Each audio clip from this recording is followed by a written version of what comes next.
Subscribe कीजिए हमारे channel को और बेल आइकॉन को दबाइए हमारी लेटेस्ट वीडियो सबसे पहले देखने के लिए।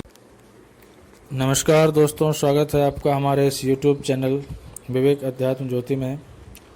आज हम एक नई कड़ी लेकर के आए हैं जिज्ञासु साधकों, मित्रों एवं बंधुओं। आज का विषय है सप्तशती का रहस्य क्या है, दुर्गा सप्तशती का रहस्य क्या है। इसे मैं एक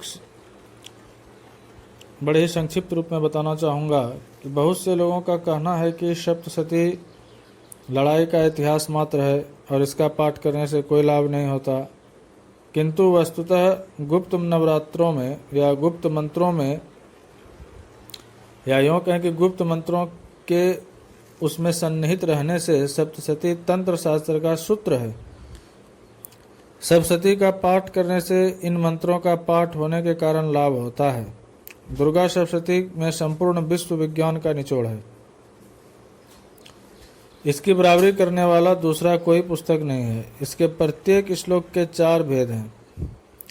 पहला स्थूल कथा का लक्ष्य है जो साधारण पाठ रूप से प्राप्त होता है। दूसरा इसका तांत्रिक लक्ष्य है। इसमें प्रत्येक श्लोक को एक मंत्र माना गया है। प्रत्येक श्लोक के साथ मंत्र बीज जोड़ा गया है। तीसरा लक्ष्य, इसमें कुंडलिनी उत्थापन आदि सर्व यौगिक साधनाओं के लिए प्रत्येक श्लोक का 6 दल चक्र में जप किया जाता है। और चौथा जो है वह अंतर लक्ष्य है। इसमें आंतरिक भाव से संबंधित सांख्य शास्त्र का भी उपदेश मिलता है। सप्तशती केवल आद्या लक्ष्य अर्थात आद्या शक्ति के आविर्भाव के लक्ष्य से कही गई है, क्योंकि इसमें महाकाली, महालक्ष्मी और महासरस्वती के आविर्भाव स्पष्ट रूप से न होते हुए भी कहा गया है कि या देवी सर्वभूतेषु निद्रा रूपेण संस्थिता, यानी कि जीव जब निद्रा से जागृत अवस्था में आया तब क्रिया रूप से आया। जागृत काम बीज क्लीम का कारण है तथा भगवती काली का लक्ष्य है। जागृति के बाद श्रेय की आवश्यकता पड़ी। श्रेय माया बीज ह्रीम का कारण है जो भगवती महालक्ष्मी का लक्ष्य है। श्रेय के बाद विद्या की आवश्यकता पड़ी। विद्या वाग बीज ऐंग का कारण तथा भगवती सरस्वती का लक्ष्य है। भगवान विष्णु निद्रा से जागृत हुए, उसके बाद क्रमशः श्री तथा विद्या की जरूरत पड़ी। इस प्रकार सप्तशती में क्रमशः महाकाली, महालक्ष्मी, महासरस्वती तीनों के लक्ष्य आ जाते हैं। सप्तशती के देवी सूक्त का यदि मन से दिन रात 3 वर्षों तक पाठ किया जाए तो आत्म उन्नति हो जाएगी। उस समय अल्पाहार पर रहने की आवश्यकता है, क्योंकि साधना तो मन का ही करना पड़ता है, मन को ही करनी पड़ती है और मन को ही जो इंद्रियों का स्वामी है शक्तिशाली बनाना पड़ता है। मन रूपी जलाशय के, यानी कि मन रूपी जलाशय से जल निकालने के लिए 5 इंद्रिय रूपी नालियां हैं। इसमें पानी का निकलना रोकने के लिए उसके मुख बंद करने हैं। यानी प्रत्येक इंद्रिय की विषय पूर्ति के लिए, प्रत्येक इंद्रिय की विषय पूर्ति के लिए शक्ति व्यय तो मन का ही होता है। इसलिए अल्प आहार विहार द्वारा इंद्रियों को वश में रखने की आवश्यकता है। इस प्रकार देवी सूक्त का सतत पाठ करने से आत्मोन्नति अवश्य होगी।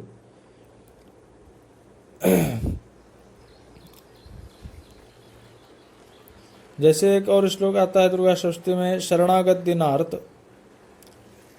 तो इसकी दैवत भगवती भुवनेश्वरी है। भगवती भुवनेश्वरी की 121 उप शक्तियां हैं। भगवती भुवनेश्वरी की 121 उप शक्तियां हैं। इनमें से किसी भी उप शक्ति के बीज को, यानी कि उप शक्ति का जो बीज है उसको इस श्लोक के साथ जोड़कर जप किया जा सकता है। आत्मविज्ञान के लक्ष्य से यदि सप्तशती का अर्थ किया जाए तो गीता के अर्थ से भी उच्च अर्थ निकलेगा। जी हाँ, इसमें 6 दर्शन का भाव निहित है। प्राचीन काल में 3 ही दर्शन प्रधान थे। न्याय तथा वैशेषिक को मिलाकर प्रथम वेदांत और मीमांसा को मिलाकर द्वितीय और योग और सांख्य को मिलाकर तृतीय दर्शन माना जाता था। सप्तसती क्रौंच तथा वशिष्ठ द्वारा शापित हो गया था। क्रौंच किसी ऋषि का नाम नहीं है, किंतु एक पर्वत का नाम है। इस पर्वत पर अनेक ऋषि तपस्या करते थे। इस पर्वत के फटने से तपस्वियों को बहुत कष्ट हुआ। उन्होंने माँ को शाप दिया, किंतु उस अनंत महामाया को शाप कैसे लग सकता है? इसलिए वह शाप सप्तसती के 700 मंत्रों को लगा। इससे संपूर्ण सप्तसती शापित हो गई। क्रौंच पर्वत के तपस्वियों का शाप क्रौंच शाप के नाम से प्रसिद्ध है। तो वशिष्ठ ऋषि के पुत्र शक्ति ऋषि को विश्वामित्र ने मार डाला। उस समय शक्ति ऋषि सप्तसती की आराधना कर रहे थे। इस पर भी जब विश्वामित्र से उनकी रक्षा न हो सकी तो वशिष्ठ ऋषि ने सप्तसती को शाप दिया। इन शापों के कारण सप्तसती के पाठ करने से जितना फल मिलना चाहिए उतना नहीं मिलता, किंतु इन दोनों शापों का मोचन भगवान दक्षिणामूर्ति ने किया। सप्तसती के पाठ करने वालों को पहले शाप मोचन मंत्र का 10 माला जप करना चाहिए और बाद में प्रत्येक पाठ करने के पूर्व 21 बार शाप मोचन तथा 21 बार उत्कीलन का जप करना चाहिए। इस प्रकार सप्तसती का पाठ करने से उचित फल मिलता है।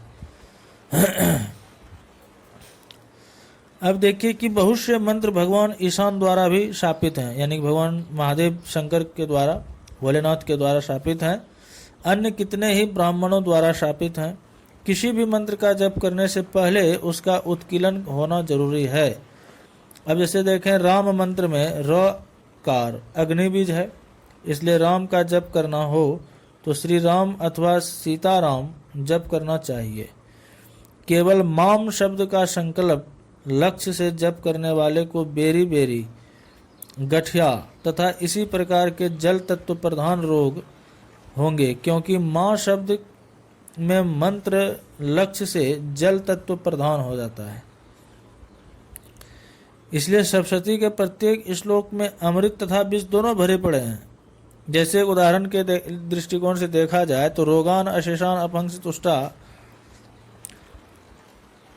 रुष्टा तु कामान शकलान अभिष्टान तमाश्रितानां न विपन्नराणां तमाश्रिता ही आश्रितांग पुरांति। इस श्लोक में वह उनका अर्थ अगर देखा जाए तो जब तुम प्रसन्न होती हो तब सर्व रोगों का हरण करती हो,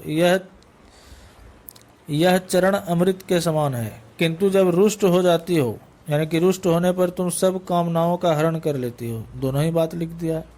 यह चरण यहाँ पर जो है विष की तरह हो गया, क्योंकि माँ पुत्र के भूल करने पर बहुत, यानी कि माँ पुत्र के भूल करने पर बहुत हुआ तो 2-4 चांटे मारेंगी, किंतु मनुष्य तो भूल करता ही है।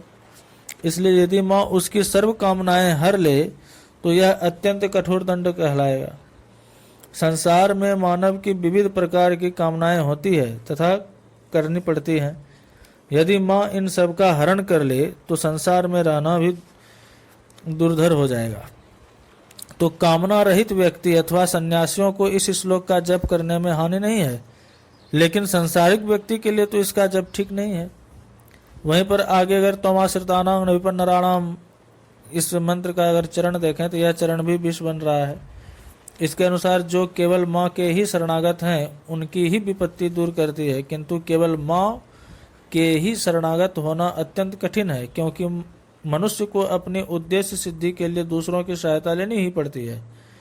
इसलिए बिना शोधन किए सांसारिक व्यक्ति के लिए इस मंत्र का जप करना उचित नहीं है। शोधित मंत्र हमारे मार्कंडे महामृत्युंजय संहिता में बहुत सारे मंत्र दिए हैं। उसमें से एक है ओम होम जुंक्षः कामेश्वर्यै क्लिंग रोगान शेषान अपहंसित मातस स्वास्थ्य प्रदा भक्त भयापहा च ह्रीं क्लीं ऐं त्वम् आश्रितानां न विपन्नराणां त्वमाश्रिता ही आश्रितां प्रयान्ति क्लां क्लीं क्लूं क्लैं क्लौं क्लः स्वाहा। यह मंत्र है शोधित मंत्र। फिर सप्तशती के लिए ओम क्लीं ह्रीं श्रीं कामेश्वर्यै क्लीं रोगान शेषान अपहंस तुष्टा रुष्टा तु कामान सकलान विष्टान ह्रीं क्लीं ऐं त्वम् आश्रितानां न विपन्नराणां त्वमाश्रिता हि आश्रितां प्रयान्ति क्लां क्लीं क्लूं क्लैं क्लौं क्लः स्वाहा। अब देखिए यहाँ पर एक और दृष्टांत है एक दूसरे श्लोक के लिए, जैसे सर्वबाधा विनिर्मुक्तो धन समन्वितः मनुष्यो मत प्रसादेन भविष्यति संशय है। इस श्लोक में कहा गया है कि हे देवी, आप सर्व बाधाओं का शमन करने वाली हो। अब हमें अपनी बाधाओं पर विचार करना चाहिए। उदाहरणतः अपनी स्त्री ही प्रायः हमें बाधा रूप हो जाती है। प्रतिदिन कुछ न कुछ तकाजा बना ही रहता है। उस पर यदि मन पसंद वस्तु नहीं आई तो और भी परेशानी।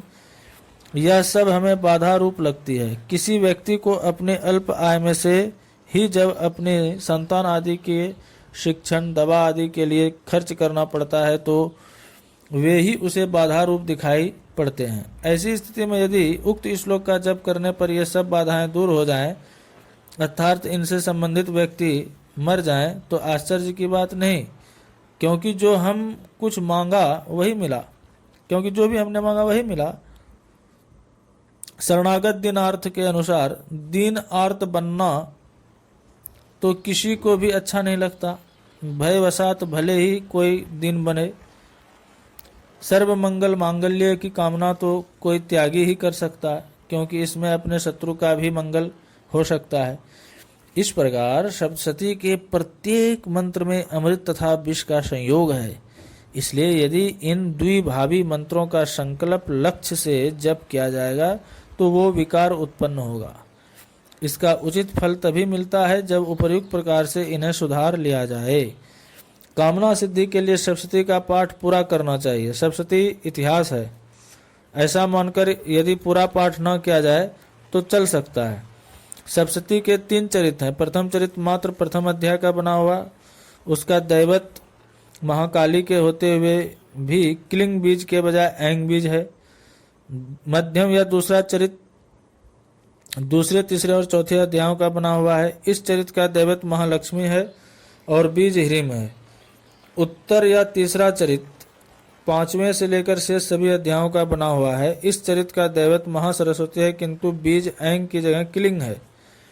तो ऐसे दृष्टिकोण को आप अगर समझ लें तो बड़ी ही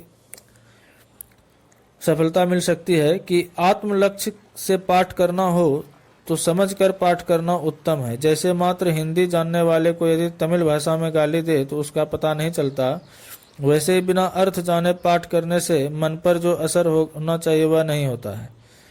पाठ तो मन को उच्च बनाने के लिए किया जाता है। मन जो कुछ करता है वह समझेगा ही नहीं तो मन पर असर ही नहीं होगा।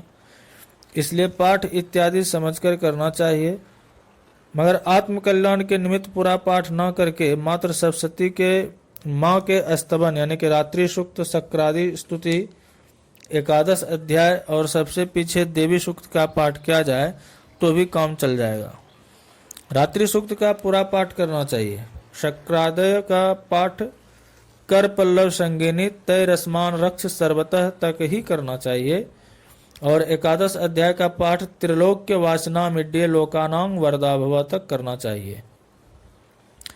देवी सूक्त के पाठ में यदि ध्यान दें तो या देवी सर्वभूतेषु भ्रांति रूपेण संस्था नमस्तस्यै नमस्तस्यै नमस्तस्यै नमो नमः। इस श्लोक के बाद निम्न श्लोक पढ़ना चाहिए। क्या? तो या देवी सर्वभूतेषु त्रुटि रूपेण संस्थिता नमस्तस्यै नमस्तस्यै नमस्तस्यै नमो नमः और या देवी सर्वभूतेषु पूर्ति रूपेण संस्थिता नमस्तस्यै नमस्तस्यै नमस्तस्यै नमो नमः। क्योंकि देवी सूक्त में उपयुक्त श्लोक को बढ़ाकर सर्वापदो भक्ति विनर्म मूर्ति भी तक पाठ करना चाहिए। कामना पूर्ति के लिए भी देवी सूक्त का पाठ त्रुटि और पूर्ति श्लोक को जोड़कर किया जा सकता है। त्रुटि और पूर्ति का यह अर्थ होता है कि विश्व में मानवीय जीवन से संबंध रखने वाली 2 बातें दिखाई पड़ती है। पहला त्रुटि यानी कि असफलता और दूसरा पूर्ति यानी कि सफलता। तो हे माँ, ये दोनों आपके स्वरूप हैं। तो जब आप किसी काम्य प्रयोग के लिए सप्तशती का पाठ करने जा रहे हो तो इन बातों का आपको विशेष ध्यान रखना है कि पाठ के बाद और पाठ के पहले क्या करना है। तो सप्तशती के पाठ करने के पहले उत्कीलन तथा कुंजिका मंत्र का तथा स्तोत्र का जप करना चाहिए। सप्तशती का विलोम पाठ करना हो तो चरितबद्ध विलोम पाठ करना चाहिए, यानी कि पहले उत्तर चरित, फिर मध्यम चरित और अंत में प्रथम चरित। अध्याय के अनुसार विलोम पाठ करने से कथा क्रम की एकता नहीं रहती। श्लोकबद्ध विलोम पाठ तो कभी करना ही नहीं चाहिए। चरितबद्ध विलोम पाठ करते समय प्रत्येक श्लोक का पाठ नवार मंत्र के बीजों से संपुट के साथ करना उत्तम होगा। मैं आप लोगों से कहना चाहूंगा दर्शकों कि इस ऑडियो को आप पूरे गहराई से अंत तक सुने। बीच में अगर क्रम तोड़ेंगे तो आपको परेशानी होगी, क्योंकि इसका पूरा लाभ आपको नहीं मिल पाएगा। और इस ऑडियो को ज़्यादा से ज़्यादा लोगों को सब्सक्राइब करें, लाइकिंग करवाएं, ताकि आपके लिए मैं और भी अपडेट्स लाता रहूं, गुण से गुणतम विषयों को आपके सामने आपके समक्ष रख सकूं। तो मैं चर्चा कर रहा था, प्रारंभ से अंत तक अगर आप पढ़ते हैं तो वह दुर्गा सप्तशती का लोम पाठ कहलाता है, और अंत से प्रारंभ तक पढ़ते हैं तो वह विलोम पाठ कहलाता है। प्रत्येक कार्य की प्रतिक्रिया होती है। स्तोत्र या भजन लोम में पढ़ने या गाने से पहले मन पर असर होता है और बाद में उसकी प्रतिक्रिया जगती है। लोम में गाने के बाद यदि वही स्तोत्र विलोम में गाया जाए तो उसकी प्रतिक्रिया बाहर नहीं होगी, अपितु मन में ही होगी, अर्थात उसकी प्रतिफल नहीं जागेगी। यदि कोई स्तोत्र विलोम में गाना है तो पहले लोम में और तब विलोम में मात्र स्तवन भाव से ही गाना चाहिए। कामना लक्ष्य से विलोम या लोम विलोम दोनों में गाने से प्रतिक्रिया नहीं होगी और कामना सिद्धि नहीं होगी। केवल विलोम में स्तवन करने का कोई अर्थ ही नहीं होता है। वहीं पर कवच पाठ में भी ध्यान देने योग्य बात है कि कामना अर्थ उपासना करने वाले को कवच पढ़ना आवश्यक है। जो केवल आत्म उन्नति के लक्ष्य से उपासना करते हैं उनको कवच पढ़ने की कोई जरूरत नहीं है। फिर भी उपासक अपने देह का यह या वह भाग उपास्य देव के किसी न किसी शक्ति को अर्पित करता है, ऐसी भावना रखते हुए कवच का पाठ कर सकते हैं। लेकिन दुर्गा सप्तशती की शक्रादि स्तुति के अंत में जो 4 श्लोक कहे गए हैं वे कवच ही हैं। उनका शब्दार्थ यह होते हुए भी कि त्रिशूल से और खड्ग से मेरी रक्षा करो। भाव यह है कि हे माँ, आप द्वारा धारण की हुई क्षयकर शक्तियों के कारण हम आपको सम्मुख नहीं हो सकते, अतः आप कृपा कर मुझे अपने चरण कमलों में ले लीजिए। तो दोस्तों, बहुत गहरी व्याख्या है भरी पड़ी हमारे शास्त्रों में, धर्म ग्रंथों की चर्चाओं में। इसे आप विधिवत समझ कर ही कोई उपाय करें, अन्यथा लाभ की जगह हानि भी हो सकती है। परंतु एक सर्वसाधारण बात है, अगर आप भावना के उच्च स्तर पर उठ करके किसी भी प्रकार का पाठ करते हैं तो वो हमेशा और सर्वदा आपके लिए उपयोगी ही सिद्ध होगा। परंतु फिर भी यदि कामनाबद्ध होकर आप पाठ करते हैं तो इन विषयों को आप ध्यान रखेंगे। और मैं आप लोगों से आज इतना ही कह के इजाज़त लेना चाहूँगा। अगले वीडियोस के लिए हम फिर आपसे नए दृष्टांतों पर चर्चा के लिए करते हुए आएंगे। तब तक के लिए धन्यवाद।